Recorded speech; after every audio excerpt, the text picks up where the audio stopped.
ಓಂ ತದೇತತ್ಸಹಸ್ರಂ ತತ್ಸರ್ವಂ ತಸ್ಯಮೇನ್ನಂ ಮಿತ್ರಂ ದಕ್ಷಿಣಂ ಸದಿತಿ ಪ್ರಾಣಃ ಪರೋಕ್ಷಪ್ರಿಯಾ ಇವ ಹಿ ದೇವಾಃ ಪರೋಕ್ಷಪ್ರಿಯಾ ಇವ ಹಿ ದೇವಾಃ. ಓಂ ರುದ್ರಾಯ ನಮಃ.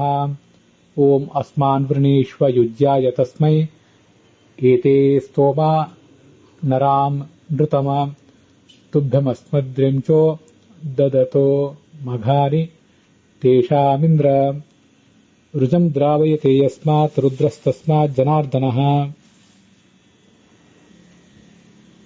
ಶ್ರೀ ಗುರುಭ್ಯೋ ನಮಃ. ಮಹಾಭಾರತದ ಅನುಶಾಸನ ಪರ್ವದ 375ನೇಯ ಪ್ರವಚನ ಭಾಗ ಇದು. ಅಲ್ಲಿ 117ನೇಯ ರುದ್ರ ಎಂಬ ನಾಮವನ್ನ ಮತ್ತೆ ಅದಕ್ಕೆ ಸಂಬಂಧಿಸಿದಂತಹ ಬೃಹತಿ ಮಂತ್ರವನ್ನ ಎರಡನ್ನು ಕೂಡ ನಾವು ನೋಡಬೇಕಾಗಿದೆ. ಮೊದಲು ರುದ್ರ ಎಂಬ ಶಬ್ದಕ್ಕೆ ಏನು ಅರ್ಥ ಆಗ್ತದೆ ಅಂತ ಅನ್ನೋದನ್ನು ನೋಡೋಣ. ಆ ಬಳಿಕ ಆ ಮಂತ್ರಕ್ಕೆ ಏನೇನು ಅರ್ಥ ಇದೆ ಅನ್ನೋದನ್ನ ನೋಡೋಣ. ರುಕ್ ಅಂದ್ರೆ ದುಃಖ ಅಥವಾ ಸಂಸಾರದ ಒಟ್ಟಾರೆ ಸಂಸಾರವೇ, ಅದನ್ನ ಪರಿಹಾರ ಮಾಡುವವನು, ದುಃಖವನ್ನು ಪರಿಹಾರ ಮಾಡುವವನು. ಆದ್ರಿಂದ ಅವನನ್ನ ರುದ್ರ ಅಂತ ಹೀಗೆ ಹೇಳ್ತಾರೆ. ಮತ್ತೆ ಅಸಜ್ಜನರನ್ನ, ದುಷ್ಟರನ್ನ ರೋದಯತಿ, ಅಳುವಂತೆ ಮಾಡ್ತಾನೆ. ಆದ್ರಿಂದಲೂ ಕೂಡ ಅವನು ರುದ್ರ. ರುದ್ರನಲ್ಲಿ ಅಂತರ್ಯಾಮಿ ಆದ್ರಿಂದಲೂ ರುದ್ರ.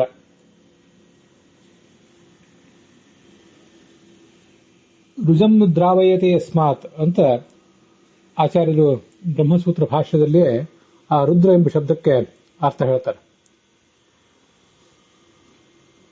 ಮತ್ತೆ ಋತ್ಗಳು ಅಂದ್ರೆ ಸ್ಥಾವಕರು. ರು ಶಬ್ದ ಅಂತ ಪ್ರತ್ಯಯ ಧಾತು ಇದೆ. ಆದ್ರಿಂದ ಋತ್ಗಳು ಅಂದ್ರೆ ಭಗವಂತನನ್ನು ಸ್ತುತಿಸುವವರು, ಅವರಿಂದ ಸ್ತುತಿಸಲ್ಪಟ್ಟವನು. ಋತ್ಗಳಿಂದ ಸ್ತುತಿಸಲ್ಪಟ್ಟವನು ಭಗವಂತ. ಆ ಕಾರಣಕ್ಕಾಗಿ ಅವನನ್ನ ರುದ್ರ ಅಂತ ವರ್ಣಿಸ್ತಾರೆ. ಮತ್ತೆ ಋತ ಅಂದ್ರೆ ಆ ವೇದ ಮಂತ್ರಗಳ ಮೂಲಕ ಕೊಡಲ್ಪಟ್ಟಂತಹ, ಋತ ಅಂದ್ರೆ ವೇದ ಮಂತ್ರ, ಆ ವೇದ ಮಂತ್ರಗಳ ಮೂಲಕ ಕೊಡಲ್ಪಟ್ಟಂತಹ ಹವಿಸ್ ಮೊದಲಾದವುಗಳನ್ನ ರಾತಿ ಸ್ವೀಕಾರ ಮಾಡ್ತಾನೆ. ಆದ್ರಿಂದ ಕೂಡ ಅವನಿಗೆ ರುದ್ರ ಅಂತ ಹೀಗೆ ವರ್ಣಿಸ್ತಾರೆ. ರುದ್ರ ಅಂದ್ರೆ ತನ್ನನ್ನ ಸ್ತೋತ್ರ ಮಾಡುವವರನ್ನ ಸಂತೋಷಪಡಿಸ್ತಾನೆ. ಋತ್ಗಳು ಅಂದ್ರೆ ಸ್ತೋತ್ರ ಮಾಡುವವರು, ಅವರನ್ನ ಸಂತೋಷಪಡಿಸುವವನಾದ್ರಿಂದ ಕೂಡ ಅವನಿಗೆ ರುದ್ರ ಅಂತ ಶಬ್ದದಿಂದ ವಾಚ್ಯತ್ವ ಇದೆ. ಇನ್ನು ಮುಂದೆ ನಾವೀಗ ನೋಡಬೇಕಾದಂತಹ ಮೂಲ ಋಗ್ವೇದದ ಮಂತ್ರ ಏನು, ಮತ್ತೆ ಅದಕ್ಕೆ ಸಾಯಣಾಚಾರ್ಯರು ಮೊದಲಾದವರು ಏನು ವ್ಯಾಖ್ಯಾನ ಮಾಡಿದ್ದಾರೆ ಅಂತ ಅನ್ನೋದನ್ನು ನೋಡೋಣ. ಮೂಲ ಋಗ್ವೇದದಲ್ಲಿ ಏತೇ ಸ್ತೋಮಾ ನೃತಮ ತುಭ್ಯಂ ಅಸ್ಮದ್ರ್ಯಂಚೋ ದದತೋ ಮಘಾನಿ ತೇಷಾಮಿಂದ್ರ ವೃತ್ರಹತ್ಯೆ ಶಿವೋ ಭೂಹು ಸಖಾಚ ಶೂರೋ ಅವಿತಾಚ ನೃಣಾಂ ಅಂತ ಒಂದು ಮಂತ್ರ. ಅದರಲ್ಲಿ ಏತೇ ಸ್ತೋಮಾಹ ಅಲ್ಲಿಂದ ಪ್ರಾರಂಭಿಸಿ ತೇಷಾಮಿಂದ್ರ ಅಲ್ಲಿಯವರೆಗೆ ಈ ಸದ್ಯದ ಬೃಹತಿ ಮಂತ್ರಕ್ಕೆ ಸಂಬಂಧಪಟ್ಟಂತೆ ಭಾಗವನ್ನು ತಗೊಂಡಿದ್ದಾರೆ. ಮತ್ತೆ ಅದಕ್ಕಿಂತ ಹಿಂದಿನ ಒಂದು ಮಂತ್ರ ಸದ್ಯಶ್ಚಿನ್ನುತೆ ಮಖವನ್ನಭಿಷ್ಟೌ ನರಹ ಶಂಸಂತ್ಯುಕ್ತಶಾಸ ಉಕ್ತ ಏತೇ ಹವಿರ್ಭಿಹಿ ವಿಪಣೀರದಾಶನ್ ನಸ್ಮಾನ್ ವೃಣೀಶ್ವ ಯುಜ್ಯಾಯ ತಸ್ಮೈ ಅಂತ ಇದರ ಹಿಂದಿನ ಮಂತ್ರ ಋಗ್ವೇದದಲ್ಲಿ. ಅದರಲ್ಲಿ ಅಸ್ಮಾನ್ ವೃಣೀಶ್ವ ಯುಜ್ಯಾಯ ತಸ್ಮೈ ಅದೊಂದು ತುಣುಕು. ಮತ್ತೆ ಮುಂದಿನ ಮಂತ್ರದಲ್ಲಿ ಉಳಿದ ಭಾಗ, ಇದನ್ನೆಲ್ಲವನ್ನು ತೆಗೆದುಕೊಂಡು ಈ ಮಂತ್ರವನ್ನ ಪೋಣಿಸಿದ್ದಾರೆ, ಈ ಸದ್ಯದ ಬೃಹತಿ ಮಂತ್ರವನ್ನು. ಈ ಮೂಲ ಮಂತ್ರಕ್ಕೆ ಸಾಯಣಾಚಾರ್ಯರು ಮತ್ತೆ ಸಂಪಾದಿತವಾದ ಬೃಹತಿ ಮಂತ್ರಕ್ಕೆ ರಘುನಾಥ ತೀರ್ಥರು, ಮೂಲ ಮಂತ್ರಕ್ಕೆ ಭಗವಂತಾಚಾರ್ಯರು, ಇವರೆಲ್ಲ ಏನು ವ್ಯಾಖ್ಯಾನ ಮಾಡ್ತಾರೆ ಅಂತ ಅನ್ನೋದನ್ನ ಈಗ ನೋಡೋಣ. ಅದಾದ ಬಳಿಕ ಈ ನಾಮಕ್ಕೂ ಬೃಹತಿ ಮಂತ್ರಕ್ಕೂ ಇರುವಂತಹ ಸಂಬಂಧವನ್ನು ಕೂಡ ನೋಡೋಣ. ಮೂಲ ಋಗ್ವೇದದಲ್ಲಿ ಯುಜ್ಯಾಯ ತಸ್ಮೈ ಅಂತ ಇಷ್ಟು ಶಕ್ತಿ ಇದೆ. ಅಸ್ಮಾನ್ ವೃಣೀಶ್ವ ಯುಜ್ಯಾಯ ತಸ್ಮೈ 9ನೇ ಮಂತ್ರದಲ್ಲಿ ಅಷ್ಟು ಭಾಗವನ್ನು ತೆಗೆದುಕೊಂಡಿದ್ದಾರೆ. ಅದ್ರ ಹಿಂದಿನ ಭಾಗ ಹಿಂದಿನ ಮಂತ್ರಕ್ಕೆ ಸೇರಿ ಹೋಗಿದೆ. ಅಸ್ಮಾನ್ ವೃಣೀಶ್ವ ಯುಜ್ಯಾಯ ತಸ್ಮೈ ಅನ್ನುವಲ್ಲಿ ಅಸ್ಮಾನ್ ವೃಣೀಶ್ವ ನಮ್ಮೆಲ್ಲರನ್ನೂ ಕೂಡ ನೀನು ಪರಿಗ್ರಹಿಸು, ಸ್ವೀಕಾರ ಮಾಡು. ಯುಜ್ಯ ಅಂದ್ರೆ ಸಖ್ಯ, ನಿನ್ನ ಜೊತೆ ಒಂದು ಸ್ನೇಹಕ್ಕಾಗಿ ನಮ್ಮೆಲ್ಲರನ್ನೂ ಸ್ವೀಕಾರ ಮಾಡುವಂತ ಅದರ ತಾತ್ಪರ್ಯ. ಅದರ ಮುಂದಿನ ಮಂತ್ರ ಏತೇ ಸ್ತೋಮ ನರ ಅಂತ. ಅದಕ್ಕೆ ಸಾಯಣಾಚಾರ್ಯ ವ್ಯಾಖ್ಯಾನದಲ್ಲಿ ನೃತಮ ಅಂದ್ರೆ ನೇತೃತಮ, ಅತ್ಯಂತ ಶ್ರೇಷ್ಠನಾದ ನಾಯಕ ನೀನು. ನಿನ್ನ ಸ್ತೋತ್ರವನ್ನು ಮಾಡುವಂಥವರು ಅನೇಕ ಜನ ಇದ್ದಾರೆ. ಅವರ ಸ್ತೋಮ ಅಂದ್ರೆ ಸಂಘ. ಅವರೆಲ್ಲರೂ ಕೂಡ ಮಘಾನಿ ಅಂದ್ರೆ ಮಘ ಅಂದ್ರೆ ಅತ್ಯಂತ ಶ್ರೇಷ್ಠವಾದದ್ದು, ಪ್ರಶಂಸನೀಯವಾದದ್ದು. ಅಂಥ ಹವಿಸ್ಸುಗಳನ್ನ, ವೇದ ಮಂತ್ರಗಳನ್ನ ನಿನಗೆ ದದತಃ ಕೊಡ್ತಾರೆ. ಕೊಡ್ತಾ ಅವರು ನಮ್ಮೆದುರಿಗೆ ನಿಂತಿದ್ದಾರೆ. ಯಜ್ಞವೊಂದು ನಡೆದಿದೆ, ನಾವು ಆ ಯಜ್ಞದಲ್ಲಿ ಪಾಲ್ಗೊಂಡಿದ್ದೇವೆ. ನಮ್ಮ ಅಭಿಮುಖರಾಗಿ ಈ ಕೆಲವರು ಹವಿಸ್ಸನ್ನ ನಿನಗೆ ಅರ್ಪಿಸಲಿಕ್ಕಾಗಿ ನಿಂತಿದ್ದಾರೆ. ಇದಿಷ್ಟು ಸಾಯಣಾಚಾರ್ಯರು ಹೇಳುವಂತಹ ಅರ್ಥ. ಈ ಮೂಲ ಮಂತ್ರದಲ್ಲಿ ಅಸ್ಮಾನ್ ವೃಣೀಶ್ವ ಯುಜ್ಯಾಯ ತಸ್ಮೈ ಅಂತ ಇಷ್ಟು ಭಾಗಕ್ಕೆ ಭಗವಂತಾಚಾರ್ಯರು ಕೂಡ ಮೂಲ ಮಂತ್ರಕ್ಕೆ ವ್ಯಾಖ್ಯಾನ ಮಾಡುವವರು, ಸಂಪಾದಿತ ಮಂತ್ರಕ್ಕೆ ಅರ್ಥ ಮಾಡುವವರು ಅಲ್ಲ. ಅವರು ಸಂಪಾದಿತವಾದ ಮಂತ್ರಕ್ಕೆ ಅರ್ಥ ಮಾಡುವ ಕೆಲಸ ರಘುನಾಥ ತೀರ್ಥರದು, ಮತ್ತೆ ಆ ಬಳಿಕ ನಮ್ಮಂಥವ್ರದು. ಮೂಲ ಋಗ್ವೇದದ ಮಂತ್ರಗಳಿಗೆ ಸಾಯಣಾಚಾರ್ಯರು ಮತ್ತೆ ಭಗವಂತಾಚಾರ್ಯರ ಅರ್ಥ ಇದೆ.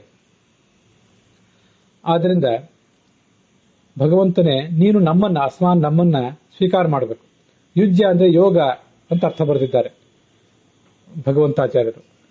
ಆ ಒಂದು ಸಂಬಂಧ ಅಂದ್ರೆ ಯುಜ್ಯ ಅಂದ್ರೆ ಯೋಗ, ಯೋಗ ಅಂದ್ರೆ ಸಂಬಂಧ, ಸಂಬಂಧ ಅಂದ್ರೆ ಮೋಕ್ಷ ಅಂತ ಅರ್ಥ. ಆ ಮೋಕ್ಷಕ್ಕಾಗಿ ನೀನು ನಮ್ಮನ್ನು ಸ್ವೀಕರಿಸಬೇಕು, ನಮಗೆಲ್ಲರಿಗೂ ಕೂಡ ನೀನು ಮೋಕ್ಷವನ್ನ ಕೊಡಬೇಕು, ಇವರೆಲ್ಲರಿಗೂ ಮೋಕ್ಷವನ್ನು ನಾನು ಕೊಡಬೇಕು ಅಂತ ನಮಗೆ ಅನುಗ್ರಹ ಮಾಡು ಅಂತ ಅದರ ತಾತ್ಪರ್ಯ. ಅದಾದ ಬಳಿಕ ಏತೇ ಸ್ತೋಮ ಅಂತೇನಿದೆ, ನೃತಮ ಅಂದ್ರೆ ಪರಮಪುರುಷನಾದ ಸರ್ವೋತ್ತಮನಾದ ಭಗವಂತನೇ ನಿನಗೆ ಸಂಪತ್ತನ್ನ, ತಮ್ಮದಾದ ಎಲ್ಲ ಸಂಪತ್ತನ್ನು ಕೂಡ, ಮಘ ಅಂದ್ರೆ ಸಂಪತ್ತು, ಆ ಸಂಪತ್ತನ್ನು ಕೊಡ್ಲಿಕ್ಕಾಗಿ ನಿನ್ನ ಪ್ರೀತ್ಯರ್ಥವಾಗಿ ನಿನ್ನ ಪ್ರೀತಿಯನ್ನೇ ಬಯಸಿ ಈ ಧನವನ್ನ ಅನೇಕ ಜನ ಧನಿಕರಾದವರು, ಯಾರು ಯೋಗ್ಯರಾದಂತಹ ಪಾತ್ರರು, ಬ್ರಾಹ್ಮಣರು ಇತ್ಯಾದಿಗಳಿದ್ದಾರೆ, ಅವರಿಗೆ ಧನಾದಿಗಳನ್ನು ದಾನ ಮಾಡ್ತಾರೆ. ಅಥವಾ ನಿನಗೆ ಎಲ್ಲ ಯಶಸ್ಸನ್ನು ಅವರು ಅರ್ಪಿಸ್ತಾರೆ. ತುಭ್ಯಂ ತವ ಮಘಾನಿ ಯಶಾಂಸಿ ದತತಃ ಶಿಷ್ಯೇಶು ಉಪದಿಶಂತಹ. ಭಗವಂತನೇ ಎಲ್ಲ ಯಶಸ್ಸು ನಿನ್ನದಾದ ಈ ಯಶಸ್ಸು ಏನಿದೆ, ನಿನ್ನ ಹಿರಿಮೆ ಗರಿಮೆ ಏನಿದೆ, ಅದನ್ನ ಈ ಜ್ಞಾನಿಗಳಾದವರು ಶಿಷ್ಯನಿಗೆ ಉಪದೇಶ ಮಾಡ್ತಾರೆ. ಇದು ಮಘ ಅನ್ನೋದಕ್ಕೆ ಯಶಸ್ಸು ಅಂತನೂ ಅರ್ಥ ಇದೆ. ಆದ್ರಿಂದ ಈ ಅರ್ಥ ಮಾಡಿದ್ದಾರೆ. ಕರ್ಮ ನಿರ್ಣಯದಲ್ಲಿ ಆಚಾರ್ಯರು ಮಘ ಅಂದ್ರೆ ಯಜ್ಞ, ಮಘ ಅಂದ್ರೆ ಸಂಪತ್ತು, ಹಾಗೆ ಮಘೋವಾವ ಯಶೋವಾವ ಮಘಂ ಅಂತನೂ ವರ್ಣನೆ ಮಾಡಿರುವುದರಿಂದ ಮಘ ಅಂದ್ರೆ ಯಶಸ್ಸು ಕೂಡ ಹೌದು, ಉಪದೇಶಿಸ್ತಾ ಇದ್ದಾರೆ. ಮತ್ತೆ ಅಸ್ಮದ್ರ್ಯಂಚ ಅಂದ್ರೆ ನಮ್ಮ ಜೊತೆಗೆ ಸಂಚಾರ ಮಾಡುವವರು, ನಮಗೆ ಸಹಾಯಭೂತರಾಗಿದ್ದಾರೆ ಇವರು. ಅಂಥವರ ಉದ್ಧಾರಕ್ಕಾಗಿ ನೀನು ಮೋಕ್ಷವನ್ನು ಕೊಡಬೇಕು ಅಂತ ಒಟ್ಟಾರೆ ರಘುನಾಥ್ ಇವರು ಭಗವಂತಾಚಾರ್ಯರು ಹೇಳುವಂತಹ ತಾತ್ಪರ್ಯ. ರುದ್ರ ಎಂಬ ಶಬ್ದಕ್ಕೆ ಭಗವಂತಾಚಾರ್ಯರ ದೃಷ್ಟಿಯಲ್ಲಿ ಸಂಬಂಧಿಸಿದಂಥ ಮಂತ್ರ ಒಂದು ಬೇರೆನೇ ಇದೆ. ರಸ್ತವಮಾನವೂತಿ ಬ್ರಹ್ಮಜೂತಸ್ತನ್ವಾ ವಾವೃಧಸ್ವ ಉಪನೋವಾಜಾನ್ ವಿಮೀಹ್ಯುಪ ಸ್ತೀನ್ ಯೂಯಂ ಪಾತ ಸ್ವಸ್ತಿ ಸದಾ ಅಂತ ಮಂತ್ರ ಇದೆ. ಆ ಮಂತ್ರದ ಅರ್ಥವನ್ನು ನಾವು ಮುಂದೆ ನೋಡ್ತೀವಿ. ಆದರೆ ಮೂಲ ಋಗ್ವೇದದ ಮಂತ್ರಕ್ಕೆ ಭಗವಂತಾಚಾರ್ಯ ಏನು ಅರ್ಥ ಹೇಳಿದ್ದಾರೆ ಅಂತ ನೋಡಿದ್ವಿ. ಮತ್ತೆ ಈ ಋತ್ಗಳು ಅಂದ್ರೆ ಭಗವಂತನನ್ನು ಸ್ತುತಿಸುವವರು, ಅವರಿಂದ ಸ್ತುತಿಸಲ್ಪಟ್ಟು ಅವರಿಗೆ ಸಂತೋಷವನ್ನು ಕೊಡುವವನು, ಮತ್ತೆ ಅವರು ಕೊಟ್ಟಂತಹ ಮಂತ್ರಪೂರ್ವಕವಾದಂತಹ ಹವಿಸ್ಸನ್ನ ಸ್ವೀಕಾರ ಮಾಡುವವನು. ಈ ಎಲ್ಲ ಅರ್ಥಗಳನ್ನ ಇಲ್ಲಿ ವರ್ಣಿಸಿದವರು ಈ ಭಗವಂತಾಚಾರ್ಯರೇ. ಇದಿಷ್ಟು ಮೂಲ ಮಂತ್ರಕ್ಕೆ ರಘುನಾಥ್ ಭಗವಂತಾಚಾರ್ಯರು ಮತ್ತು ಸಾಯಣಾಚಾರ್ಯ ಏನು ಅರ್ಥ ಹೇಳಿದ್ದಾರೆ ಅಂತ ನಾವು ನೋಡಿ ಆಯ್ತು. ಇನ್ನು ಮುಂದೆ ಈ ಸಂಪಾದಿತವಾದಂತಹ ಬೃಹತಿ ಮಂತ್ರಕ್ಕೆ ರಘುನಾಥ ಸ್ವಾಮಿಗಳು ಏನು ಅರ್ಥ ಹೇಳಿದ್ದಾರೆ ಅಂತ ನೋಡೋಣ. ಧೃತಮ ಅಂದ್ರೆ ನೇತೃತಮ, ಎಲ್ಲರಿಗೂ ನಾಯಕನಾದವನು ಅಂತಹ ಭಗವಂತನೇ ನೀನು. ಉಕ್ತಶಾಸ ಅಂತ ಒಂದು ಶಬ್ದ ತಗೊಂಡಿದ್ದಾರೆ. ಉಕ್ತಶಾಸ ಅನ್ನೋದು ಈ ಮಂತ್ರದಲ್ಲಿ, ಈ ಸಂಪಾದಿತವಾದ ಬೃಹತಿ ಮಂತ್ರದಲ್ಲಿ ಇಲ್ಲ, ಹಿಂದಿನ ಮಂತ್ರದಲ್ಲಿ ಅದು ಬಂದಿದೆ. ಉಕ್ತಶಾಸರು ಅಂದ್ರೆ ಆ ಶಸ್ತ್ರ ಮಂತ್ರಗಳನ್ನೆಲ್ಲವನ್ನು ಕೂಡ ಭಗವಂತನ ಎದುರಿಗೆ ಪಾರಾಯಣ ಮಾಡುವವರು, ಪಠಿಸುವವರು ಅಂತ ಅದರ ಅರ್ಥ. ಅವರು ಯಾವ ಜನ ಇದ್ದಾರೆ ಅವರಿಗಾಗಿ, ಅವರ ಸ್ನೇಹಕ್ಕಾಗಿ ನಮ್ಮೆಲ್ಲರನ್ನು ಸ್ವೀಕಾರ ಮಾಡೋರು. ಈ ವೇದ ಮಂತ್ರಗಳನ್ನು ಉಚ್ಚರಿಸಿ ಯಜ್ಞದಲ್ಲಿ ನಿನ್ನನ್ನು ಸ್ತುತಿಸುವವರೇನಿದ್ದಾರೆ ಅವರು ಮತ್ತೆ ನಾವು ಎಲ್ಲರೂ ಕೂಡ ಸ್ನೇಹಿತರೆ. ಅವರ ಸ್ನೇಹವನ್ನು ನೀನು, ಅವರ ಸ್ನೇಹ ನಮ್ಮಲ್ಲಿದೆ, ನಮ್ಮ ಸ್ನೇಹ ಅವರಲ್ಲಿದೆ, ಅದಕ್ಕಾಗಿ ನಮ್ಮನ್ನು ನೀನು ಸ್ವೀಕಾರ ಮಾಡಬೇಕು. ಮಾಡಿದರೆ ಅವರನ್ನು ಸ್ವೀಕಾರ ಮಾಡಿದಂತೆ ಅಂತ ಹೀಗೆ ಅವ್ರ ತಾತ್ಪರ್ಯ ಇದ್ದಿರಬೇಕು. ಮತ್ತೆ ಮಘ ಅಂದ್ರೆ ಧನಂ ವಾವ ಮಘಂ ಅಂತೇನು ರಘುನಾಥ ತೀರ್ಥರು ಹೇಳಿದ್ದಾರೆ, ಅದು ಕರ್ಮಜರಣೆಯ ಮಾತು. ಧನವನ್ನ ಅಂದ್ರೆ ಹವಿಸ್ಸು ಮೊದಲಾದನ್ನ, ಯಜ್ಞದಲ್ಲಿ ಹವಿಸ್ಸು ಮೊದಲಾದನ್ನ ಕೊಡ್ತಾರೆ. ಅಥವಾ ಜ್ಞಾನ ಯಜ್ಞ, ಅಂತರಂಗದ ಯಜ್ಞ ಆದ್ರೆ ಅಲ್ಲಿ ಈ ಭಕ್ತಿಪೂರ್ಣವಾದ ಮನಸ್ಸನ್ನೇ ಅರ್ಪಿಸ್ತಾರೆ. ಅಸ್ಮದ್ರೆಂಚಹ ಅಂದ್ರೆ ಅಸ್ಮದ್ ಅಭಿಮುಖರಾದವರು ಅಂತ ಅರ್ಥ, ನಮಗೆ ಅಭಿಮುಖರಾದವರು. ಸಾಯಣಾಚಾರ್ಯ ವ್ಯಾಖ್ಯಾನದಲ್ಲಿ ಮತ್ತೆ ರಘುನಾಥ ತೀರ್ಥರ ವ್ಯಾಖ್ಯಾನದಲ್ಲಿ ಅಸ್ಮದ್ರೆಂಚಹ ಅಂದ್ರೆ ನಮಗೆ ಅಭಿಮುಖರಾದವರು, ನಮ್ಮ ಕಾರ್ಯ ಸಾಧಕರಾದವರು ಅಂತ ಹೀಗರ್ಥ. ಭಗವಂತ ಆಚಾರ್ಯರ ವ್ಯಾಖ್ಯಾನದಲ್ಲಿ ಅಸ್ಮದ್ರೆಂಚಹ ಅನ್ನೋ ಶಬ್ದಕ್ಕೆ ನಮ್ಮ ಸಹಚರರು ಅಂತ ಅರ್ಥ. ಏತೇ ಸ್ತೋಮಾಹ ನರಾಮ್ ಅದು ಷಷ್ಠಿ ವಿಭಕ್ತಿ ಬಹುವಚನ, ಜನರ ಸಮೂಹಗಳು. ಸೋಮಾಹ ಅಂದ್ರೆ ಸಮೂಹಗಳು. ಅಸ್ಮದೀಯ ಜನಸಮೂಹ, ನಮ್ಮವರಾದ ಯಾವ ಜನ ಇದ್ದಾರೆ ಅವರ ಸಮೂಹ ಅಂತ ಅರ್ಥ. ಅವರ ಯುಜ್ಯ, ಯುಜ್ಯ ಅಂದ್ರೆ ಯೋಗ ಅಂತ ಅರ್ಥ. ಯೋಗ ಅನ್ನುವ ಅರ್ಥವನ್ನ ಭಗವಂತಾಚಾರ್ಯರು ಬರೆದಿದ್ದಾರೆ, ಮತ್ತೆ ರಘುನಾಥ ಸ್ವಾಮಿಗಳು ಕೂಡ ಬರೆದಿದ್ದಾರೆ. ಈ ಯುಜ್ಯ ಅನ್ನೋ ಶಬ್ದಕ್ಕೆ ಸಾಯಣಾಚಾರ್ಯರು ಮಾತ್ರ ಬೇರೆ ಅರ್ಥವನ್ನು ಹೇಳಿದ್ದಾರೆ, ನಾವು ಈಗಾಗಲೇ ಅದನ್ನ ನೋಡಿದ್ದೇವೆ. ಯುಜ್ಯ ಅಂದ್ರೆ ಅವರ ದೃಷ್ಟಿಯಲ್ಲಿ ಸಖ್ಯ, ಸ್ನೇಹ. ಹೀಗೆ ಯುಜ್ಯ ಅಂದ್ರೆ ಯೋಗ ಅನ್ನುವ ಅರ್ಥವನ್ನು ನಾವು ಸದ್ಯ ಗ್ರಹಣ ಮಾಡೋಣ. ಯೋಗ ಅಂದ್ರೆ ಉಪಾಯ. ಉಪಾಯ ಅಂದ್ರೆ ಯಾವುದದು? ಸಂಸಾರ ಎಂಬ ರೋಗದ ಪರಿಹಾರದ ದೊಡ್ಡ ಉಪಾಯ. ನಮ್ಮೆದುರಿಗಿರುವಂತಹ ದೊಡ್ಡ ಸವಾಲೆಂದರೆ ಬೇರೆ ಯಾವ ಸವಾಲಲ್ಲ. ನಮಗೆ ಈ ಜಗತ್ತಿನಲ್ಲಿ ನಮ್ಮ ಸಾಂಸಾರಿಕ ಜೀವನದಲ್ಲಿ ಅನೇಕ ಸವಾಲುಗಳು ಬರಬಹುದು. ಅದರಲ್ಲಿ ದೊಡ್ಡ ಸವಾಲು ಅಂದ್ರೆ ಸಂಸಾರ ರೋಗವೇ. ನಮಗೀಗ ಬೇಕಾಗಿರುವ ಉಪಾಯ ಅಂದ್ರೆ ಅದೇ ಉಪಾಯವೇ. ಅದರಲ್ಲೂ ವೇದ ಮಂತ್ರಗಳನ್ನು ಕಂಡುಕೊಂಡಂತಹ ಋಷಿಗಳಿಗೆ ದೊಡ್ಡ ಉಪಾಯ ಬೇಕಾಗಿರುವುದು ಅಂದ್ರೆ ಸಂಸಾರ ರೋಗ ಪರಿಹಾರ ಉಪಾಯವೇ, ಅದೇ ಯುಜ್ಯ. ಅದನ್ನ ನೀನು ನಮಗೆ ಕೊಡು ಅಂತ ತಾತ್ಪರ್ಯ. ಸಂಸಾರ ರೋಗಕ್ಕೆ ಪರಿಹಾರವನ್ನು ಸೂಚಿಸುವವನು ರುದ್ರನೇ. ಯಾಕೆಂದ್ರೆ ರುಜಂ ದ್ರಾವಯತೆ ಯಸ್ಮಾತ್ ರುದ್ರಸ್ತಸ್ಮಾತ್ ಜನಾರ್ದನ ಅಂತ ಆಚಾರ್ಯ ಬ್ರಹ್ಮಸೂತ್ರ ಭಾಷ್ಯದ ಮಾತನ್ನ ಭಗವಂತಾಚಾರ್ಯರು ರಘುನಾಥ ಸ್ವಾಮಿಗಳು ಅಲ್ಲಿ ಕೋಟ್ ಮಾಡಿದ್ದಾರೆ. ಹೀಗೆ ರುದ್ರ ಅಂದ್ರೆ ಸಂಸಾರದ ರೋಗವನ್ನ ಪರಿಹರಿಸುವವನು ಅಂತ ಅದರ ತಾತ್ಪರ್ಯ. ಅಂತೂ ರುದ್ರ ಎಂಬ ಶಬ್ದ ಸಂಸಾರ ರೋಗ ಪರಿಹಾರಕ ಅನ್ನೋ ಅರ್ಥವನ್ನು ಹೇಳ್ತದೆ. ಅದೇ ಅರ್ಥವನ್ನೇ ಈ ಸದ್ಯದ ವೇದ ಮಂತ್ರವು ಕೂಡ ವರ್ಣನೆ ಮಾಡ್ತದೆ. ಇದಿಷ್ಟು ರಘುನಾಥ ಸ್ವಾಮಿಗಳು ಹೇಳಿದಂಥ ಅರ್ಥ. ಮುಂದೆ ಈ ಮಂತ್ರಕ್ಕೆ ನಾನು ಮಾಡಿಕೊಂಡಂತಹ ಅನ್ವಯಾರ್ಥ ಭಾವಾರ್ಥಗಳನ್ನ ಹೇಳ್ತೇನೆ, ತಾವೆಲ್ಲ ಅದನ್ನು ಗಮನಿಸಬೇಕು. ಧೃತಮ ಅಂದ್ರೆ ಸರ್ವಶ್ರೇಷ್ಠನಾದವನೇ, ಅದೆಲ್ಲರೂ ಹೇಳಿದ ಅರ್ಥ ಅದನ್ನು ಹಾಗೆ ಇಟ್ಕೊಂಡಿದ್ದೇನೆ. ಅಸ್ಮದ್ರ್ಯಂಚಃ ಅಸ್ಮತ್ ಸಹಚರಾಹ, ಅಸ್ಮದ್ ಅಭಿಮುಖರು ಅಂತೇನೋ ಅರ್ಥವನ್ನ ಸಾಯಣಾಚಾರ್ಯರು ಮತ್ತೆ ರಘುನಾಥ ತೀರ್ಥರು ಹೇಳಿದ್ದಾರೆ. ಅದರ ಬದಲಾಗಿ ನಮ್ಮ ಜೊತೆಗಾರರಾದವರು, ಅಸ್ಮಾಭಿಹಿ ಸಹ ಅಂಚಂತಿ, ನಮ್ಮ ಜೊತೆಗೆ ಯಾವತ್ತೂ ಕೂಡ ಓಡಾಡುವವರು ಅನ್ನುವ ಅರ್ಥದ ಅನ್ವಯ ಸಂಬಂಧವನ್ನು ನಾನು ಇಲ್ಲಿ ಅನ್ವಯಾರ್ಥದಲ್ಲಿ ಮಾಡಿಕೊಂಡಿದ್ದೇನೆ. ನಮ್ಮ ಜೊತೆಗಾರರು ಅಂತ ಅರ್ಥ.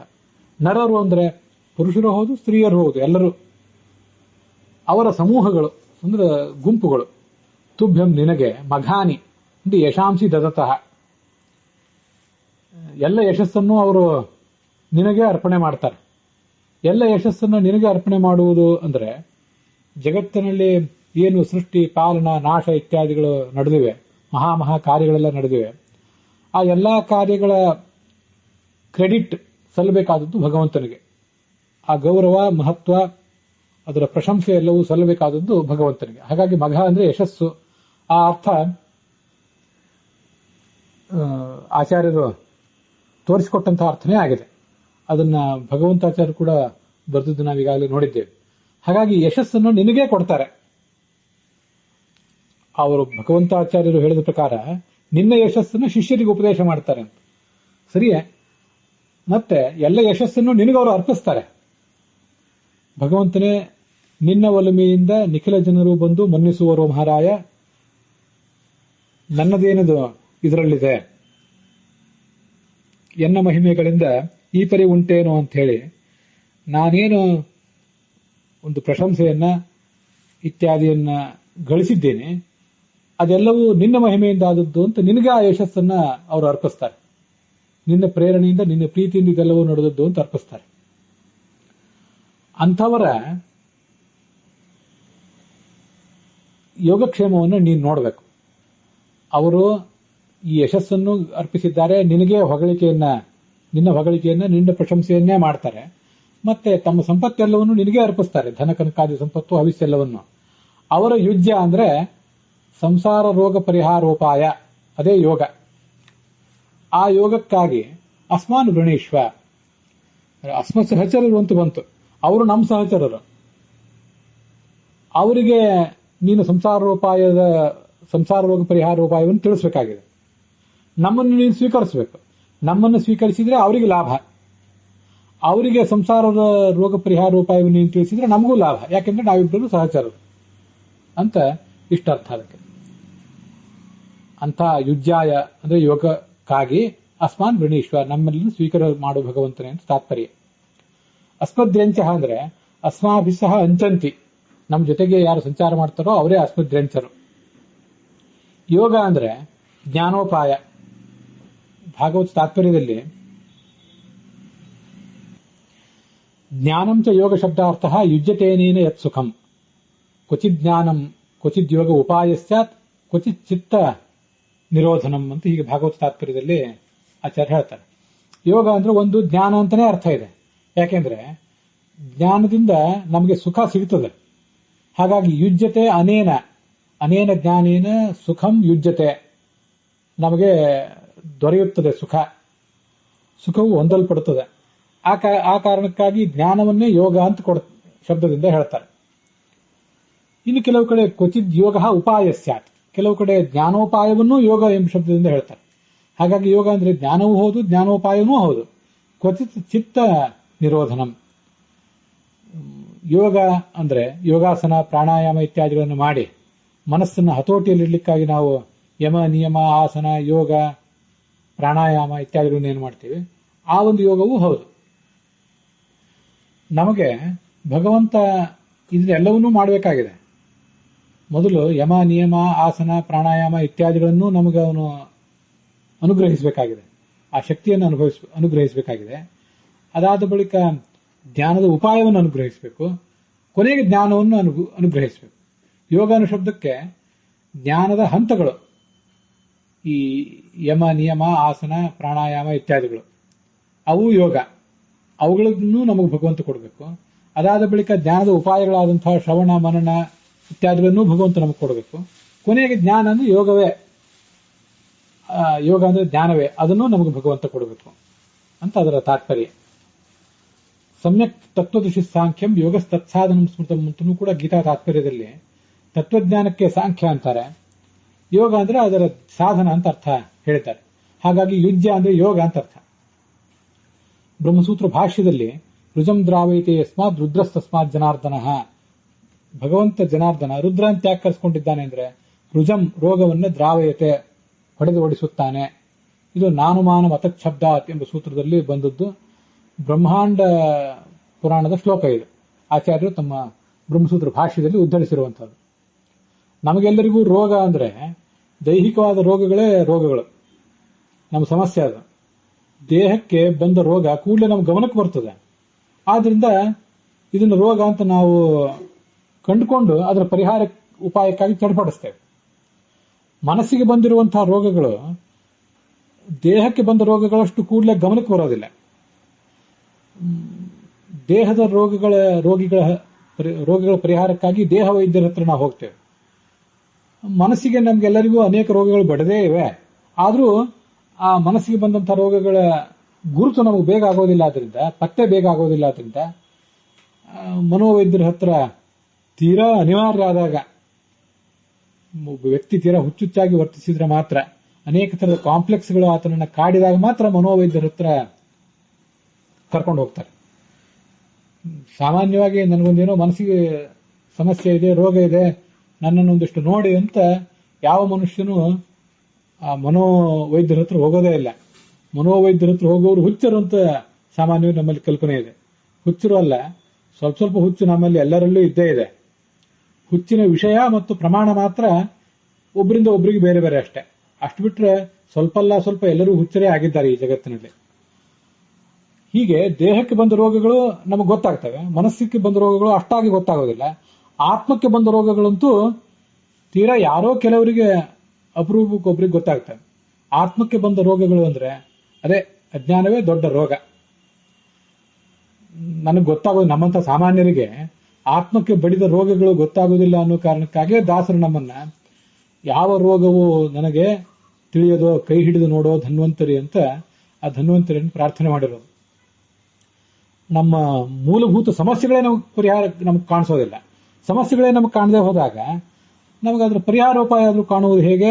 ನಾವು ಯಾರ ಹತ್ರ ಆದ್ರೂ ಹೋಗುವುದಾದ್ರೂ ಹೇಗೆ? ಸಮಸ್ಯೆ ಗೊತ್ತಾದ್ರೆ ಯಾರ ಹತ್ರ ಆದ್ರೂ ಹೋದೆವು, ವೈದ್ಯರ ಹತ್ರ, ಆತ್ಮವೈದ್ಯರ ಹತ್ರ. ಅವ್ರ ಹತ್ರ ಹೋದ್ರೆ ಅದು ಪರಿಹಾರ ಆಗಿತ್ತು. ಪತ್ತೆಯೇ ಇಲ್ಲದೆ ಹೋದ್ರೆ ವೈದ್ಯರ ಹತ್ರನೂ ಹೋಗೋದಿಲ್ಲ, ವೈದ್ಯರ ಹತ್ರ ಹೋಗದೆ ಹೋದ್ರೆ ಪರಿಹಾರವೂ ಇಲ್ಲ. ಹೀಗೆ ನಾವಿದ್ದೇವೆ.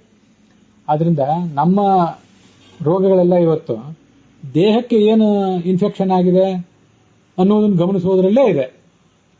ಸ್ವಲ್ಪ ಉಸಿರಾಟದ ವ್ಯತ್ಯಾಸ, ನೆಗಡಿ, ಕೆಮ್ಮು, ತಲೆನೋವು ಇತ್ಯಾದಿಗಳಾದ್ರೆ ನಾವು ದೇಹಕ್ಕೆ ರೋಗ ಬಂದಿದೆ ಅಂತ ಚಡಪಡಿಸ್ಲಿಕ್ಕೆ ಪ್ರಾರಂಭ ಆಗ್ತೇವೆ.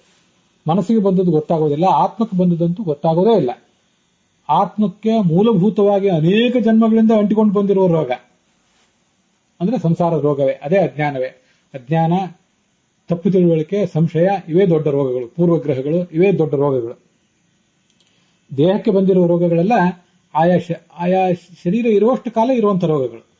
ಮನೋರೋಗಗಳು ಕೆಲವು ಕಾಂಪ್ಲೆಕ್ಸ್ಗಳು ಇರ್ತವೆ, ಅನೇಕ ತರದ ಮನೋರೋಗಗಳು. ಅವೆಲ್ಲ ರೋಗಗಳು ಕೂಡ ಹೆಚ್ಚು ಕಡಿಮೆ ಆ ದೇಹ ಇರುವಷ್ಟು ಕಾಲ ಇರ್ತವೆ. ಆ ದೇಹದ ಮೂಲಕ ಆ ಜನ್ಮದಲ್ಲಿ ಏನು ಅನುಭವಿಸಿರ್ತೇವೆ ಅವೇ ಮನೋರೋಗಗಳಾಗಿ ನಮ್ಮನ್ನು ಕಾಡುವುದು ಅನೇಕ ಬಾರಿ.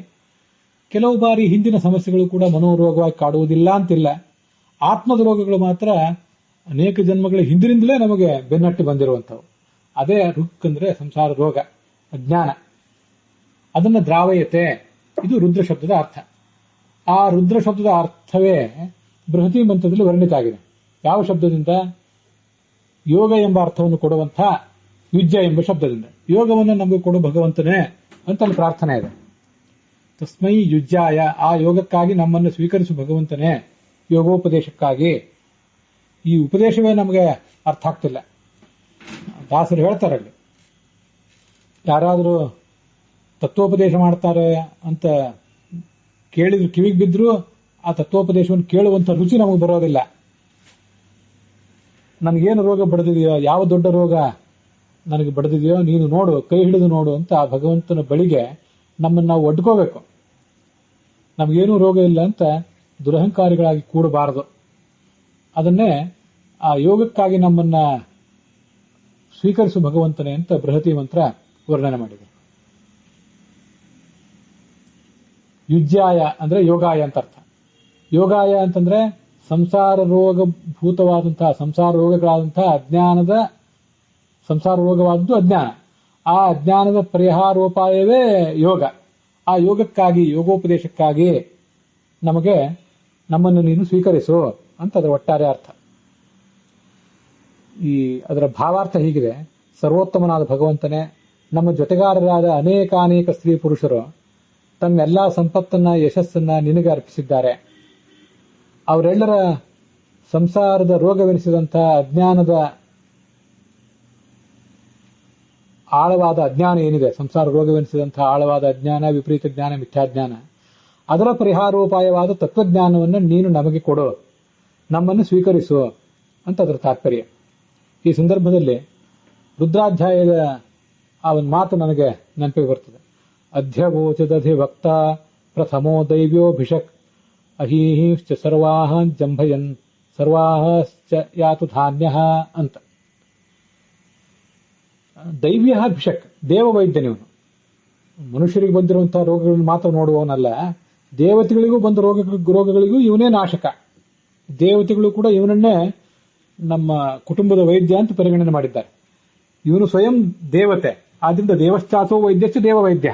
ಅದಲ್ಲದೆ ದೇವಾನಾಂ ವೈದ್ಯ, ಎಲ್ಲಾ ದೇವತೆಗಳ ಕುಟುಂಬಕ್ಕೆ ಫ್ಯಾಮಿಲಿ ಡಾಕ್ಟರ್ ಇವನು. ಅಂಥ ದೈವ್ಯ ಭಿಷಕ್ಯವನು. ಅವನೇನ್ ಮಾಡಿದ? ಅಧಿವಕ್ತ, ಅತ್ಯಂತ ದೊಡ್ಡ ತತ್ವೋಪದೇಶಕ ಅವನು. ಅಧ್ಯಾಪಕ ಅಂತೆಲ್ಲ ಹೇಳ್ತಿರ್ತಾರಲ್ಲ, ಅಧ್ಯಾಪಕರು ಅಂದ್ರೆ ಚೆನ್ನಾಗಿ ಪಾಠ ಹೇಳುವವರು. ಅಧಿವಕ್ತ ಅಂದ್ರೆ, ವಕ್ತ ಅಂದ್ರೆ ಹೇಳುವವರು, ಒಂದಿಷ್ಟು ಪಾಠ ಹೇಳುವವರು. ಅಧಿವಕ್ತ ಅಂತಂದ್ರೆ ಇನ್ನೂ ಹೆಚ್ಚಿನ ಅಧಿಕಾರ ಇದ್ದು ಅಧಿಕಾರಪೂರ್ವಕವಾಗಿ ಹೇಳುವವರು, ಅಧಿಕವಾದ ಸ್ಥಾನದಲ್ಲಿದ್ದವರು. ಅಂಥ ಜಗತ್ತಿಗೆ ಅತ್ಯಂತ ದೊಡ್ಡ ತತ್ವೋಪದೇಶಕ ಅಂದ್ರೆ ಇವನೇ. ಪ್ರಥಮ ಅಧಿವಕ್ತ, ಮೊದಲನೆಯ ಅಧಿವಕ್ತ ಇವನು, ತತ್ವೋಪದೇಶಕ. ಅವನು ಅಧ್ಯವೋಚತ್, ನಮಗೆಲ್ಲ ತತ್ವೋಪದೇಶವನ್ನು ಮಾಡಿದ. ಅವನೇ ದೈವ್ಯಭಿಷಕ್, ಮೊದಲನೇ ದೇವವೈದ್ಯ, ಮೊದಲನೇ ಅಧಿವಕ್ತ. ಇವನು ಏನ್ ಮಾಡಿದ? ಸರ್ವಾನ್ ಅಹೀನ್ ಜಂಭಯನ್, ಎಲ್ಲ ಅಹಿಗಳನ್ನು ಕೂಡ ಹೊಡೆದು ಓಡಿಸಿದ. ಅಹಿಗಳು ಅಂದ್ರೆ ನಮಗೆ ಆರಂಭದಲ್ಲೇ, ಈ ಬೃಹತಿ ಸಹಸ್ರದ ಪ್ರವಚನದ ಆರಂಭದಲ್ಲೇ ನಮಗೆ ಇದನ್ನು ಕೇಳಿ ಗೊತ್ತಿದೆ. ಅಹಿಗಳು ಅಂದ್ರೆ, ಅಹಿ ಅಂತ ಒಬ್ಬ ದೈತ್ಯ, ಅದು ಸಂಶಯಕ್ಕೆ ಸೂಚಕ. ಆಚಾರ್ಯರು ಅದನ್ನ ಋಗ್ಭಾಷ್ಯದಲ್ಲಿ ಸ್ಪಷ್ಟಪಡಿಸಿದ್ದಾರೆ. ಮತ್ತೆ ಸರ್ವಾಶ್ಚ ಯಾತು ಧಾನ್ಯ, ಎಲ್ಲಾ ರಾಕ್ಷಸ ಶಕ್ತಿಗಳನ್ನು ಕೂಡ ನೀನು ಹೊಡೆದಟ್ಟಬೇಕಾಗಿದೆ. ಅಲ್ಲಿ ಬಂದಿತ್ತು ಹಿಂದೆ, ಈ ಅಹಿ ಎಂಬ ದಾನವ, ಅವನ ತಾಯಿ, ಹೀಗೆ ಆ ತಾಯಿಯು ಧನು ಎಂಬಳೊಬ್ಬಳು ಅಲ್ಲಿದ್ಲು. ಆ ಧನುವಿಗೂ ಅನೇಕ ಜನ ಸಹಚರರಿದ್ದಿರಬೇಕು, ಸಹಚರಿಯರು, ಸ್ತ್ರೀಯರು. ಅವರೆಲ್ಲರನ್ನೂ ಸರ್ವಾಹ ಯಾತು ಧಾನ್ಯ ಅಂತ ಸ್ತ್ರೀಲಿಂಗ ಬಹುವಚನ ತಗೊಂಡಿದ್ದಾರೆ. ಸಂಶಯ, ಅಜ್ಞಾನ, ವಿಪರೀತ ಜ್ಞಾನಕ್ಕೆ ಅಭಿಮಾನಿಗಳಾದಂಥ ಅನೇಕಾನೇಕ ದುಷ್ಟಶಕ್ತಿಗಳು, ದುಷ್ಟ ದೈತ್ಯ ಸ್ತ್ರೀಯರು. ಮತ್ತೆ ಈ ಅಹಿ ಅಜ್ಞಾನ, ಸಂಶಯ, ವಿಪರೀತ ಜ್ಞಾನ. ಅಲ್ಲಿ ವೃತ್ರ ಅಂತ ಇನ್ನೊಬ್ಬ ದೈತ್ಯನ ಬಗ್ಗೆನೂ ಕೂಡ ಬಂದಿತ್ತು, ನಾವು ಅದನ್ನು ನೋಡಿದ್ವಿ ಆವಾಗ. ಅವರೆಲ್ಲರ ನಾಶವನ್ನು ನೀನು ಮಾಡಬೇಕು. ಅವರೆಲ್ಲರೂ ಜಂಭಯತಿ, ಅವರೆಲ್ಲರನ್ನೂ ಹೊಡೆದಟ್ಟುತ್ತಾನೆ. ರೋದಯತಿ, ರುದ್ರ ಅನ್ನೋದಕ್ಕೆ ಸಂಸಾರ ರೋಗಕ್ಕೆ ಪರಿಹಾರಕ ಅಂತ ಅಷ್ಟು ಮಾತ್ರ ಅಲ್ಲ, ಅರ್ಥ ಅಲ್ಲ. ರೋದಯತೀತಿ ರುದ್ರ, ಇವನು ಎಲ್ಲರನ್ನೂ ಅಳಿಸ್ತಾನೆ, ಅಳುವಂತೆ ಮಾಡ್ತಾನೆ. ದುಃಖದಿಂದ ಇವನು ಪ್ರಹಾರವನ್ನು ತಾಳದೆ ದುಃಖದಿಂದ ಓಡಿ ಹೋಗ್ತಾರೆ ಅವರೆಲ್ಲ. ಈ ಕಡೆ ವೇದದಲ್ಲಿ ಸೋರೋದಿ ತ್ಯದರೋದಿ ತದ್ ರುದ್ರಸ್ಯ ರುದ್ರತ್ವಂ ಅಂತ. ರುದ್ರ ಚತುರ್ಮುಖ ಬ್ರಹ್ಮನಿಂದ ಹುಟ್ಟಿದಾಗ ಅತ್ತನಂತೆ, ಅತ್ತ ಕಾರಣಕ್ಕಾಗಿ ಅವನಿಗೆ ರುದ್ರ ಅಂತ ಹೇಳ್ತಾರೆ ಅಂತಿದೆ. ಅದಕ್ಕಿಂತ ಮುಖ್ಯವಾಗಿ ರೋದಯತಿ, ದುಷ್ಟಶಕ್ತಿಗಳನ್ನು ಅಳುವಂತೆ ಮಾಡುವವನು. ಆ ಕಾರಣಕ್ಕಾಗಿ ಅವನು ರುದ್ರ, ಸಂಸಾರ ರೋಗಕ್ಕೂ ಪರಿಹಾರಕ, ಆದ್ರಿಂದ ಅವನು ರುದ್ರ. ರುದ್ರ ಎಂಬ ಶಬ್ದಕ್ಕೆ ನಾವು ರುದ್ರನಲ್ಲಿ ಅಂತರ್ಯಾಮಿಯಾದವನು ಅನ್ನೋ ಅರ್ಥವನ್ನು ಇಟ್ಕೋಬೇಕು. ತುಂಬಾ ಸುಂದರವಾದಂತಹ ಶಬ್ದ ಅದು. ಯಾಕೆಂದ್ರೆ ರುದ್ರ ಮನೋದೇವತೆಯೂ ಹೌದು, ಮನೋಭಿಮಾನಿಯೂ ಹೌದು, ದೇಹಾಭಿಮಾನಿಯೂ ಹೌದು. ರುದ್ರ ಅವನನ್ನ ಶರೀರ ಪುರುಷ ಶಿವ ಅಂತ ವರ್ಣನೆ ಮಾಡ್ತಾರೆ. ಆದ್ರಿಂದ ನಮ್ಮ ಶರೀರದಕ್ಕೆ ಬಂದಿರುವಂತಹ ರೋಗಗಳನ್ನು ಅವನೇ ಪರಿಹಾರ ಮಾಡಬೇಕು. ಅವನೇ ವೈದ್ಯನಾಥ, ವೈದ್ಯನಾಥೇಶ್ವರ ಅಂತ ಅವನನ್ನೇ ಅನೇಕ ಕಡೆ ಜ್ಯೋತಿರ್ಲಿಂಗಗಳ ರೂಪದಲ್ಲಿ ಪೂಜೆ ಮಾಡೋದು. ಹೀಗೆ ಶರೀರಕ್ಕೆ ಬಂದ ರೋಗಗಳಿಗೂ ಅವನು ಪರಿಹಾರಕ ಮತ್ತು ಮನೋಭಿಮಾನಿಯೂ ಹೌದು. ಮನೋಭಿಮಾನಿ ರುದ್ರ. ಅವನು ನಮಗೆ ಮುಖ್ಯವಾಗಿ ಮಾಡಿಸುವುದೇನೆಂದ್ರೆ, ರುದ್ರಸ್ತು ಮನನಾಖ್ಯಂಚ ಶೇಷೋ ವ್ಯಾಖ್ಯಾನ ಗೋಚರಂ ಗರುಡೋ ಧ್ಯಾನ ಗೋಚರಂ. ಗರುಡ ಶೇಷ ರುದ್ರರು ಸಮಾನ ಸ್ಕಂದರು. ಅದರಲ್ಲಿ ರುದ್ರ ನಮಗೆ ಮನನ ಮಾಡಿಸ್ತಾನೆ. ನಾವು ಅಧ್ಯಯನ ಮಾಡಿದ್ದು ನಮಗೆ ಚೆನ್ನಾಗಿ ಜೀರ್ಣ ಆಗಬೇಕು. ಆ ಜೀರ್ಣ ಆಗುವ ಕೆಲಸವನ್ನು ಮಾಡಿಸುವವನೇ ರುದ್ರ. ಮತ್ತು ಶೇಷ ವ್ಯಾಖ್ಯಾನ ಮಾಡಿಸ್ತಾನೆ, ಗರುಡ ಧ್ಯಾನ ಮಾಡಿಸ್ತಾನೆ ಅಂತಿದೆ. ನಮಗೆ ರುದ್ರ ಶರೀರಕ್ಕೆ ಬಂದ ರೋಗಗಳನ್ನು ಪರಿಹಾರ ಮಾಡಬೇಕು, ಮತ್ತೆ ಮನಸ್ಸಿಗೆ ಬಂದ ರೋಗಗಳನ್ನ ಜ್ಞಾನ ಕೊಟ್ಟು ಪರಿಹಾರ ಮಾಡಬೇಕು.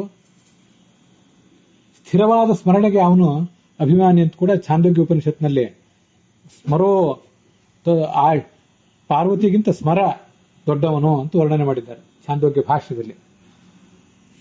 ಅವನು ಸ್ಥಿರವಾದ ಸ್ಮರಣೆಗೂ ಅವನೇ ಅಭಿಮಾನಿ, ನಮಗೆ ಮನನ ಮಾಡಿಸುವವನು ಅವನೇ. ಸ್ಥಿರ ಸ್ಮೃತಿ ಅಭಿಮಾನಿ ಅಂತ ಛಾಂದೋಗ್ಯ ಭಾಷ್ಯ. ಹೀಗೆ ದೇಹಕ್ಕೆ ಬಂದ ರೋಗಗಳನ್ನು ಪರಿಹರಿಸಿ ನಮಗೆ ಸ್ಥಿರವಾದ ಸ್ಮರಣೆಯನ್ನು ಕೊಟ್ಟು ಮನನ ಮಾಡಿಸಿ ತತ್ವಜ್ಞಾನವನ್ನ ಅವನು ನಮಗೆ ಕೊಡಬೇಕು ರುದ್ರ.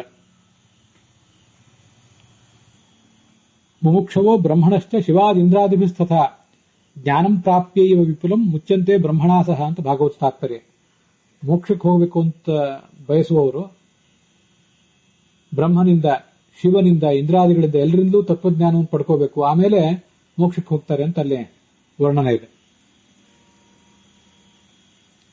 ಅಂಥ ರುದ್ರನಲ್ಲಿ, ಮನೋಭಿಮಾನಿಯಾದ ದೇಹಾಭಿಮಾನಿಯಾದಂಥ ರುದ್ರನಲ್ಲಿ ಮನೋವೈದ್ಯನೇ ಆದಂಥ ಮತ್ತೆ ದೇಹವೈದ್ಯನೂ ಆದಂಥ ಈ ಭಗವಂತ ಜೀವದ ವೈದ್ಯ. ಇವನು ಜೀವಕ್ಕೆ ಅಂಟಿಕೊಂಡಿರುವ ಎಲ್ಲಾ ರೋಗಗಳನ್ನು ಬಲ್ಲವನು. ಆ ಕಾರಣದಿಂದ ಅವನನ್ನ ರುದ್ರ ಅಂತ ಉಪಾಸಿಸಬೇಕು. ರುದ್ರನಲ್ಲಿ ಅಂತರ್ಯಾಮಿ ಆದ್ರಿಂದ ರುದ್ರ ಅಂತ ಕೂಡ ಹೀಗಾದ್ರ ಅರ್ಥ. ಅಚ್ಯುತಾನಂತ ಗೋವಿಂದ ನಾಮೋಚ್ಚಾರಣ ಭೀಷಿತಾ ನಶ್ಯಂತಿ ಸಕಲ ರೋಗಾ ಸತ್ಯಂ ಸತ್ಯಂ ವದಾಮ್ಯಹಂ ಅಂತ ಕೃಷ್ಣಾಮೃತ ಮಹಾರಾಣವದ ಮಾತು.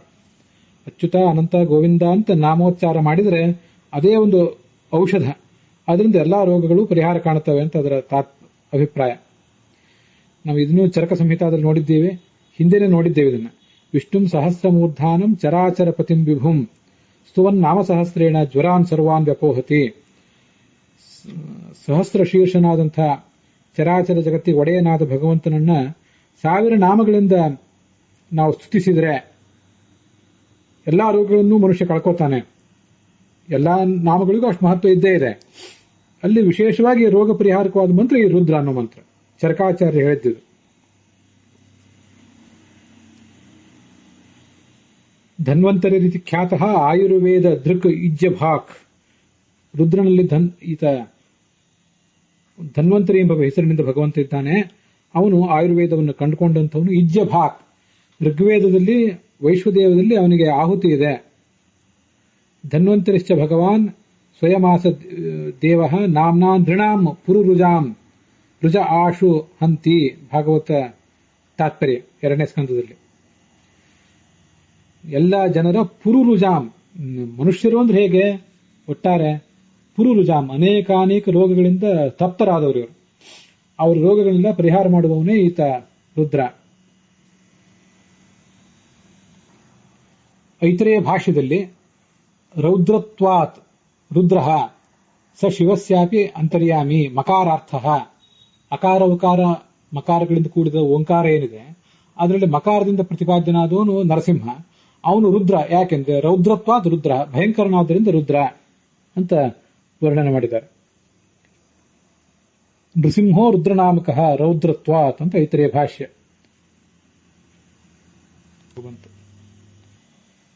ಭಯಂಕರ ರುದ್ರನ ಭಗವಂತನ ರೂಪ ಭಯಂಕರವೂ ಆಗಿರ್ತದೆ. ದೃಷ್ಟ್ವಾದ್ಭುತಂ ರೂಪಂ ಉಗ್ರಂ ತವೇದಂ ಅಂತ ವಿಶ್ವರೂಪಾಧ್ಯಾಯದಲ್ಲಿ ವರ್ಣನೆ ಇದೆ. ನಾನು ಹೆದರಿದ್ದೇನೆ, ದೃಷ್ಟ್ವಾ ಲೋಕಾಹ ಪ್ರವ್ಯಚಿತಾಹ ತಥಾ ಅಹಂ ಧೃತಿಂನ ವಿಂದಾಮಿ. ನನಗೆ ಧೈರ್ಯನೇ ಆಗ್ತಿಲ್ಲ, ಹೇಗೆ ನಿನ್ನ ಎದುರಿಗೆ ನಿಲ್ಲೋದು, ನೀನು ನೋಡುವುದು ಹೇಗೆ ಅಂತ ಗೊತ್ತಾಗ್ತಿಲ್ಲ ಅಂತ ಹೇಳ್ತಾನೆ. ಆವಾಗ ಭಗವಂತ ಅವನನ್ನ ಸಮಾಧಾನಪಡಿಸಿದ. ಆಶ್ವಾಸಯಾಮಾಸ ಚ ಭೀತಮೇನಂ ಅಂತ ವರ್ಣನೆ ಇದೆ. ರುದ್ರ ಅಂದ್ರೆ ರೌದ್ರತ್ವಾತ್, ರುದ್ರ ಭಯಂಕರ ಅಂತ ಬಂತಲ್ಲ, ಅದು ಯಾರಿಗೆ ಭಯಂಕರ?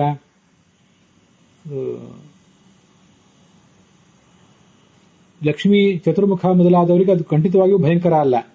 ಜ್ಞಾನಿಗಳಾರಿದ್ದಾರೆ ಅವರು ಅಂಥ ಭಯಂಕರವಾದ ರೂಪವನ್ನು ನೋಡಿಯೂ ಕೂಡ ಸಂತೋಷ ಪಡ್ತಾರೆ. ಅಲ್ಪರಾದಂಥ ಬ್ರಹ್ಮಜ್ಞಾನಿಗಳಿದ್ದಾರೆ, ಅವರಿಗೆ ಸ್ವಲ್ಪ ಸ್ವಲ್ಪ ಅದು ಭಯಂಕರ ಅಂತ ಅಲ್ಲಿ ವರ್ಣನೆ ಮಾಡ್ತಾರೆ. ಅರ್ಜುನನ ಜೊತೆಗೆ ಆ ವಿಶ್ವರೂಪವನ್ನು ಅನೇಕ ಜನ ನೋಡಿದ್ರು, ಅವರೆಲ್ಲ ಹೆದರೇ ಇದ್ರು.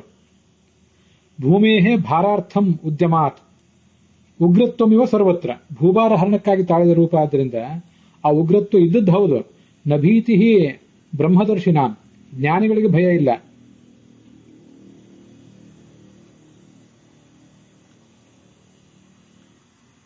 ಕೃಷ್ಣಾಯ ಭೀಮರಾಮಯೋ, ಅವರ್ಯಾರಿಗೂ ಭಯ ಇಲ್ಲ. ಭೀಮನಿಗೆ ಬಲರಾಮನಿಗೆ ಭಯ ಇಲ್ಲ, ದ್ರೌಪದಿಗೆ ಭಯ ಇಲ್ಲ. ಉಳಿದವರಿಗೆ ಕೆಲವರಿಗೆ ಮಾತ್ರ ಭಯ, ಅರ್ಜುನಾದಿಗಳಿಗೆ ಅಂತ ಅದರ ಅರ್ಥ. ಯದ್ರೋದಯತಿ ಅಥ ಯದ್ರೋದಯತಿ ತಸ್ಮಾತ್ ರುದ್ರ, ಅಳಿಸ್ತಾನೆ, ದುಃಖ ಪಡಿಸ್ತಾನೆ. ದುರ್ಜನರನ್ನು ಮಾತ್ರ ದುಃಖ ಪಡಿಸ್ತಾನೆ ಅಂತಲ್ಲ, ಸಂಸಾರದಲ್ಲೂ ಕೂಡ ಈ ಸಜ್ಜನರು ಕೂಡ ಏನಿದ್ದಾರೆ ಅವರಿಗೂ ಕೂಡ ದುಃಖ ಇದ್ದದ್ದೇ. ಅಂಥ ದುಃಖ ಎಲ್ಲರಿಗೂ ಹಾಗೇ ಆಗ್ತದೆ. ಋತು ಅಂದ್ರೆ ದುಃಖ, ಆ ದುಃಖಕ್ಕೆ ಸಾಧನವಾದನ್ನು ಪರಿಹಾರ ಮಾಡುವುದರಿಂದಲೂ ಈತ ರುದ್ರನೇ.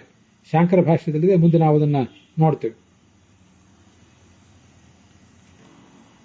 ಲಕ್ಷಾಲಂಕಾರದಲ್ಲಿ ರುಜಂ ದ್ರಾವಯತಿ ಇತಿ ರುದ್ರ, ರೋಗವನ್ನು ಪರಿಹಾರ ಮಾಡುವವನು ಅನ್ನೋ ಅರ್ಥವನ್ನ ವರ್ಣನೆ ಮಾಡಿದ್ದಾರೆ. ಮುಂದೆ ಶಾಂಕರ ಭಾಷ್ಯ, ಪರಾಶರ ಭಟ್ಟರ ವ್ಯಾಖ್ಯಾನ, ಸತ್ಯಸಂಧ ಸ್ವಾಮಿಗಳ ವ್ಯಾಖ್ಯಾನ ಇತ್ಯಾದಿಗಳನ್ನು ನೋಡೋಣ.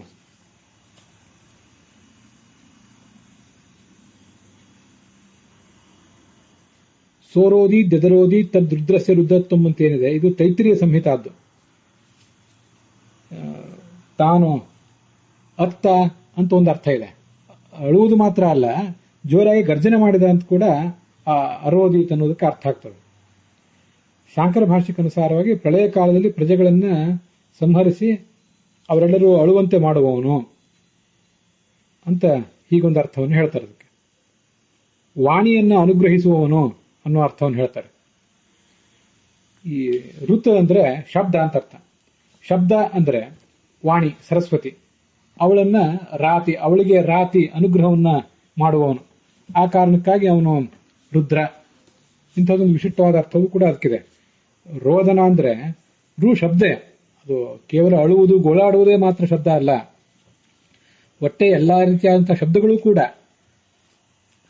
ಋತುಗಳೇ, ರೋದನಗಳೇ. ಅವೆಲ್ಲವೂ ಕೂಡ ಅಂಥ ರೋದನ ಎಲ್ಲಾ ಶಬ್ದಗಳು ಅದಕ್ಕೆ ಅಭಿಮಾನಿಯಾದ ಸರಸ್ವತಿ ದೇವಿಯನ್ನ ಈತ ಸ್ವೀಕರಿಸ್ತಾನೆ, ಅವಳನ್ನು ಅನುಗ್ರಹಿಸ್ತಾನೆ, ಅವಳನ್ನು ಪ್ರೇರಿಸ್ತಾನೆ ಅಂತ ಅದರ ಮತ್ತೊಂದು ಅರ್ಥವನ್ನು ಶಾಂಕರ ಭಾಷ್ಯದಲ್ಲಿ ಹೇಳ್ತಾರೆ. ಓಡಿಸುವವನು ಅನ್ನೋ ಅರ್ಥವನ್ನು ಕೂಡ ಹೇಳೇ ಇದ್ದಾರೆ. ದ್ರಾವಯತೆ ಅಂದ್ರೆ ಓಡಿಸುವವನು ಅಂತ ಅರ್ಥವನ್ನು. ಒಂದು ಗ್ರಂಥವನ್ನು ಕೂಡ ಶಾಂಕರ ಭಾಷ್ಯದಲ್ಲಿ ಉದ್ಧರಿಸಿದ್ದಾರೆ. ರುಹು ದುಃಖಂ ದುಃಖ ಹೇತುಂ ವಾ. ರು ಅಂದ್ರೆ ದುಃಖ ಅಥವಾ ದುಃಖಕ್ಕೆ ಕಾರಣವಾದಂತಹ ಅನೇಕ ಸಂಗತಿಗಳು, ಅವನ್ನೆಲ್ಲ ವಿದ್ರಾವಯತಿ, ಓಡಿಸ್ತಾನೆ. ಆದ್ರಿಂದ ಅವನನ್ನ ರುದ್ರ ಅಂತ ಹೇಳ್ತಾರೆ. ವಿದ್ರಾವಯತಿ ಸಪ್ರಭು ರುದ್ರ ಇತ್ಯುಚ್ಯತೆ ತಸ್ಮಾತ್ ಶಿವ ಪರಮ ಕಾರಣಂ. ಪರಾಶರ ಭಟ್ಟರ ವ್ಯಾಖ್ಯಾನದಲ್ಲಿ ಈ ಭಕ್ತರನ್ನು ಅಳಿಸ್ತಾನೆ ಅಂತ ಹೇಳ್ತಾರೆ. ಇದು ತುಂಬಾ ಸುಂದರ. ಯಾಕೆ ಭಕ್ತರನ್ನು ಅಳಿಸ್ತಾನೆ ಅಂದ್ರೆ, ಅವರು ಕಣ್ಣೀರು, ಆನಂದದ ಕಣ್ಣೀರು ಹಾಕುವಂತೆ ಮಾಡ್ತಾನೆ. ದುಃಖದ ಕಣ್ಣೀರು ಹಾಕುವಂತೆ ಕೆಲವರಿಗೆ ಶಾಸನ ಮಾಡ್ತಾನೆ. ಆನಂದದ ಕಣ್ಣೀರು ಹಾಕುವಂತೆ ಕೂಡ ಭಕ್ತರಿಗೆ ತನ್ನ ಎಲ್ಲಾ ಥರದ ಚೇಷ್ಟೆಗಳನ್ನು ತೋರಿಸಿ ಅವರನ್ನ ಭಾವುಕರನ್ನಾಗಿ ಮಾಡ್ತಾನೆ ಅಂತ ಅರ್ಥ ಹೇಳ್ತಾರೆ. ಇದು ತುಂಬಾ ಸುಂದರವಾದ್ದೆ. ಆಹ್ಲಾದ ಶೀತ ನೇತ್ರಾಂಬು ಪುಲಕೀಕೃತ ಗಾತ್ರವಾನ್ ಸದಾ ಪರಗುಣಾವಿಷ್ಟ ದ್ರಷ್ಟವ್ಯ ಸರ್ವದೇಹಿಭಿ ಅಂತ. ಸಂತೋಷದಿಂದಾಗಿ ತಂಪಾದ ಕಣ್ಣೀರು ಬರ್ತದಂತೆ, ದುಃಖದಿಂದ ಬಿಸಿ ಕಣ್ಣೀರು ಬರ್ತದಂತೆ. ಹೀಗೆ ಸಂತೋಷದಿಂದ ಬಂದಂತಹ ತಂಪಾದ ಕಣ್ಣೀರು ಉಳ್ಳವನಾಗಿ, ಪುಲಕೀಕೃತ ಗಾತ್ರವಾನ್, ರೋಮಾಂಚನ ಆಗಿರ್ತದೆ ಭಕ್ತನಿಗೆ. ಅಂಥ ಭಕ್ತನನ್ನ ಆ ಸ್ಥಿತಿಗೆ ತಂದವನು ಈ ಭಗವಂತ ಅಂತ ಅದರ ತಾತ್ಪರ್ಯ. ಅವನ ಆ ಭಕ್ತಿಯನ್ನು ಸ್ವೀಕಾರ ಮಾಡುವವನು. ಸತ್ಯಸಂಧ ಸ್ವಾಮಿಗಳ ವ್ಯಾಖ್ಯಾನವನ್ನು ನೋಡುವುದಕ್ಕಿಂತ ಮುಂಚೆ ಈದೃಗ್ ರೂಪೈ ಚೇಷ್ಟಿತೈಶ್ಚ ಭಕ್ತಾನ್ ಆನಂದ ಬಾಷ್ಪಯನ್ ರೋದಯನ್ ರುದ್ರ ಉದ್ದಿಷ್ಟ ಸರ್ವ ಸಂತೋಷದೋ ಮನುಹು. ಇದೊಂದು ಮನು, ಇದು ಮಂತ್ರ. ರುದ್ರ ಅನ್ನೋ ಮಂತ್ರ ದೊಡ್ಡ ದೊಡ್ಡ ಭಕ್ತರು, ಬ್ರಹ್ಮಾದಿ ಭಕ್ತರು, ಲಕ್ಷ್ಮೀದೇವಿ ಮೊದಲಾದ ಭಕ್ತರು ನಿನ್ನ ರೂಪ ವಿಶೇಷಗಳನ್ನು ನೋಡಿ ಆನಂದ ಬಾಷ್ಪ ಸುರಿಸುವಂತೆ ಮಾಡಿದವನು ನೀನು, ಆದ್ರಿಂದ ನೀನು ರುದ್ರ. ಈ ರುದ್ರ ಅನ್ನೋ ನಾಮವನ್ನು ನಾವು ಜಪ ಮಾಡಿದ್ರೆ ಏನಾಗ್ತದೆ ಅಂದ್ರೆ, ಸರ್ವ ಸಂತೋಷದ. ಬ್ರಹ್ಮಾದಿ ದೇವತೆಗಳು ನಿನ್ನ ರೂಪವನ್ನ, ನಿನ್ನ ಮಹಿಮೆಯನ್ನು ನೋಡಿ ಸಂತೋಷಪಟ್ಟಿದ್ದಾರೆ, ಆನಂದ ಬಾಷ್ಪ ಉದುರಿಸಿದ್ದಾರೆ. ನಮಗೂ ಆ ಸಂತೋಷವನ್ನು ಕಿಂಚಿತ್ತಾಗಿ ಕೊಡು ಅಂತ ಭಗವಂತನ ಪ್ರಾರ್ಥನೆ ಮಾಡಿದಂತೆ ಅಂಥ ಒಂದು ಮನು ಇದು ಮಂತ್ರ ಅಂತ ತಾತ್ಪರ್ಯ. ಮುಂದೆ ಸತ್ಯಸಂಧ ಸ್ವಾಮಿಗಳ ವ್ಯಾಖ್ಯಾನಕ್ಕನುಸಾರವಾಗಿ ರೋಗವನ್ನ ಓಡಿಸುವವನು ಅನ್ನೋ ಅರ್ಥ ಇದೆ. ರುಜಂ ದ್ರಾವಯತೆ ಅನ್ನುವ ಒಂದು ಶಬ್ದವನ್ನ ಆ ಶ್ಲೋಕವನ್ನು ಬ್ರಹ್ಮಸೂತ್ರ ಭಾಷೆಯಲ್ಲಿ ಆಚಾರ್ಯ ಉದ್ಧರಿಸಿದ್ದನ್ನ ಸತ್ಯಸಂಧ ಸ್ವಾಮಿಗಳು ಅಲ್ಲಿ ಹೇಳಿದ್ದಾರೆ.